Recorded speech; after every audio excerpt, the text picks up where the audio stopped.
The ground where I live is basically cement. That combined with quite extreme weather conditions makes it pretty hard to grow a garden. The best way for us to grow is in raised beds. I wanted to give you a quick tour of what I've currently got in the IPC raised beds and in the ground. I've got a few varieties of radish. I planted some carrots recently, which obviously haven't sprouted. I have the rainbow chard. Behind, I actually have a beetroot that I'm letting go to seed.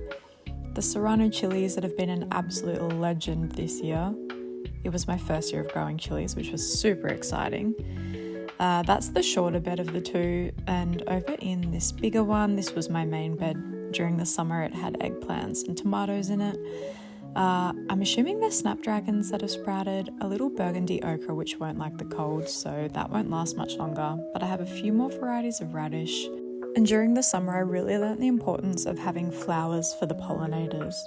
I have a cayenne chili here that's also really impressed me with how it's producing, and actually there's a few more flowers despite the cooling nights. I do have a tiny little broccoli popping up there and some flowers that I cannot remember what on earth I sowed, but that's fine. An heirloom mix of carrots, which hasn't done anything yet, but my English spinach is popping up, which is super exciting. Also, can we just take a moment for how beautiful these are? I have this Palestinian loofah. It's not appreciating the cold. It decided to germinate really late, so that's unfortunate, but I grabbed some rainbow chard. I love throwing them in pasta sauces. And then I moved over to this little garden bed here. This is a bit of an experiment. As I said at the start of the video, the ground here is rock hard. It's a really hard clay. And it's so dry, especially coming out of summer. The best way to dig into it is with machinery. But I was doing some reading and I wanted to try and see if I could naturally aerate the soil and break it up a bit. So I've been planting crops that send a taproot down, or things that will just try and naturally break up the soil a little bit by layering compost on top.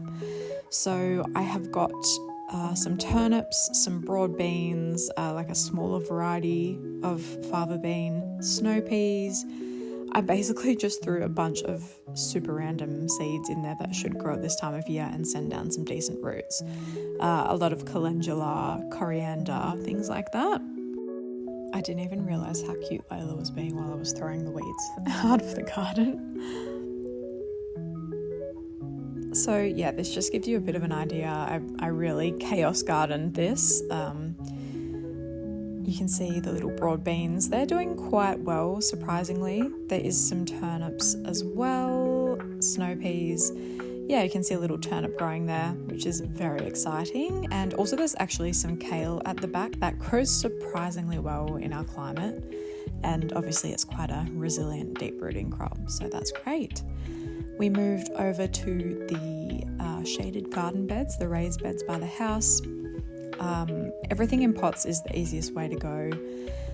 I love my herbs and I love my mint. I use quite a lot of it in my cooking.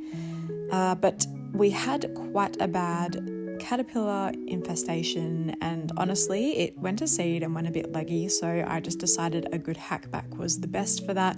Also a lot of spiders living in there, so I ended up with an absolute pile of mint, which I ended up drying because it was all still good. I just gave it a wash and the plant's looking a lot more naked, but hopefully it will bounce back from that haircut. A moment for the peppermint stick zinnia. And then I grabbed some of this perpetual spinach. Honestly, I don't love it, but it just doesn't die. I've tried to kill this like 3 times and it keeps coming back, so I've learned to embrace it. It is something that I find goes really well into a pasta sauce or a curry, so yeah, and I'm sure it's really good for you. I did want to take a moment to say thank you for being here. If you've watched this far, obviously this is my very first YouTube video, so I'm learning as I go and I don't have any fancy technology. As much as I have big aspirations for this, I am just starting, so thank you. Your support truly means a lot. I really hope that you can follow along with my journey and maybe I can inspire you to start your own. Back to the spinach, I'm definitely going to give this another big hack back. Obviously, yeah, the caterpillars got into everything, including this, but now that the weather's cooling down and we're heading into winter, everything is going a little bit better. I grabbed some radishes. I don't like to pick these too much in advance because I find they don't keep in the fridge, so I just grab them when I'm going to throw them in a salad, and I think they're beautiful.